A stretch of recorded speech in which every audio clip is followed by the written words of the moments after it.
There should not be any rules that prevent people from enjoying their life. And in our episode of Drop the Stones, we kind of talk about this. We're talking about the wilderness of deconstruction, when you leave the faith and the vast emptiness of what is out there that presents itself before you, because your whole teaching up to that point was that you're out of God's protection. There's only evil outside these walls. We have to, never stride outside of them because there's danger and all sorts of issues going on all around outside of it.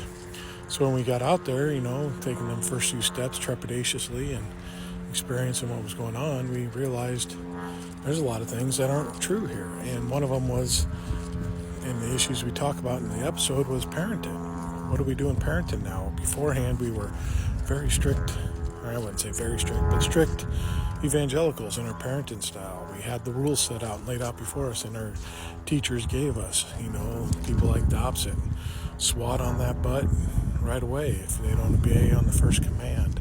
Make sure they're obedient and they're conforming to the rules. And we were doing this out of, quite frankly, what we thought was love, because we wanted to make sure our kids got to heaven.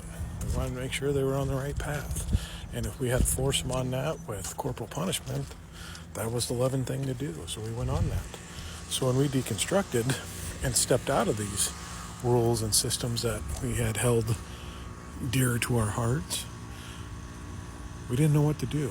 We were kind of floating in a sea, just trying to find a path, a direction to go. And there could have been utter chaos in our household, but luckily our kids were still highly influenced by the religious system, so they weren't trying to press the buttons of anything at that time.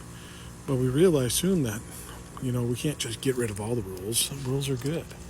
They hold order and establish some peace and harmony in the world around us. I think we all can agree that some of our civil laws are there for a good reason.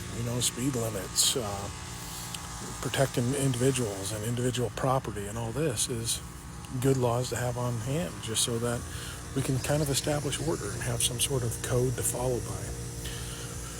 Some rules in which we can operate and design punishments and all that. But what we realize, though, is that we can't establish rules that prevent people from being themselves. And I think that was the key difference in the religious mindset, was they wanted rules in place to affect the individual and eliminate the personality, eliminate the uniqueness.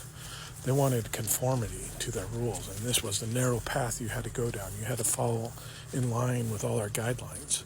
And if you didn't, you'd be tormented for eternity. And that's not a good set of rules to have, because it eliminates the person, who they are, what they want to be, what they want to strive to be. And when you start doing that to individuals with laws and rules, that's when you start crossing the line, because that's not about protecting civil rights and abilities. That's about taking away rights from individuals.